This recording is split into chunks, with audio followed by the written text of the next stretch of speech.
താമരശ്ശേരി പൂനൂരിനടുത്തുള്ള ഒരു മനോഹരമായിട്ടുള്ളൊരു സ്ഥാപനമാണ് കാരുണ്യതീരം എന്ന് പറയുന്നത്.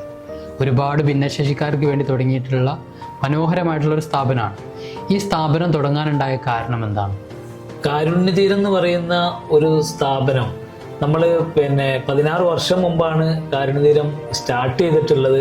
അത് തുടങ്ങാനുള്ള ഒരു സാഹചര്യം എന്ന് പറഞ്ഞാൽ ഇപ്പം ഞങ്ങൾ ആ പ്രദേശത്തുള്ള കുറേ ആളുകൾ പെയിൻ ആൻഡ് പാലിയേറ്റീവിൻ്റെ വളണ്ടിയേഴ്സ് ആയിട്ട് പ്രവർത്തിക്കുന്ന സമയത്താണ് നമ്മൾ കാരുണ്യതീരത്തിനെ കുറിച്ച് ഇത്തരം ഒരു മേഖല നമ്മളങ്ങനെ ഒരു കാരുണ്യതീരം ഭിന്നശേഷിക്കാരായിട്ടുള്ള കുട്ടികളെ അല്ലെങ്കിൽ ഈ മേഖലയൊന്നും ഒരിക്കലും പരിചയമല്ല. ഒരിക്കലും ഒരു പെയിൻ ആൻഡ് പാലിയേറ്റീവിൻ്റെ ഒരു പ്രവർത്തനമായിട്ട് ബന്ധപ്പെട്ടൊരു വീട്ടിൽ പോയ സമയത്ത് മറ്റൊരു വീടിൻ്റെ മുറ്റത്തൂടെ വേണം അങ്ങോട്ട് പോകാൻ. നോക്കുമ്പോൾ ഈ വീട്ടിൽ അടച്ചിട്ട റൂമിൽ ഒരു കുട്ടിയെ ശ്രദ്ധയിൽപ്പെട്ടു.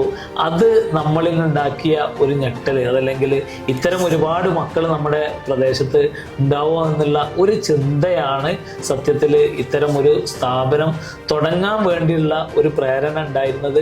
തുടക്കത്തിൽ ഒരു വാടക കെട്ടിടത്തിൽ ഒരു ജീപ്പും കുറച്ച് കുട്ടികളും നമ്മളൊരു ഡേ കെയർ ആയിട്ട് തുടങ്ങിയതാണ്. പക്ഷേ കൂടുതലായിട്ട് ഇതിനെക്കുറിച്ച് ഈ മേഖല പഠിച്ചപ്പോഴാണ് അറിയുന്നത് ഇങ്ങനെ അടക്കിച്ച ഒരുപാട് മക്കളുണ്ട്, ഒരുപാട് മാതാപിതാക്കൾ ഇത് ഈ ഒരു പ്രയാസങ്ങളോ എന്ത് ചെയ്യണമെന്ന് അറിയാതെ ജീവിക്കുന്നുണ്ട്. അപ്പോൾ ഇത് മനസ്സിലാക്കി സാവധാനം നമ്മൾ അത് സ്കെയിൽ ചെയ്ത് വന്നതാണ്. തുടക്കത്തിൽ ഉദാരമതികളായിട്ടുള്ള ഒരുപാട് ആളുകൾ നമുക്ക് വലിയ പിന്തുണ നൽകിയത് കൊണ്ടാണ് നമുക്ക് ഈ കാണുന്ന ഒരു കാരുണ്യതീരം എന്നുള്ള മഹത്തായ ഒരു പ്രസ്ഥാനത്തിൻ്റെ വലിയൊരു കൂട്ടായ്മയിലേക്ക് മാറിയിട്ടുള്ളത്.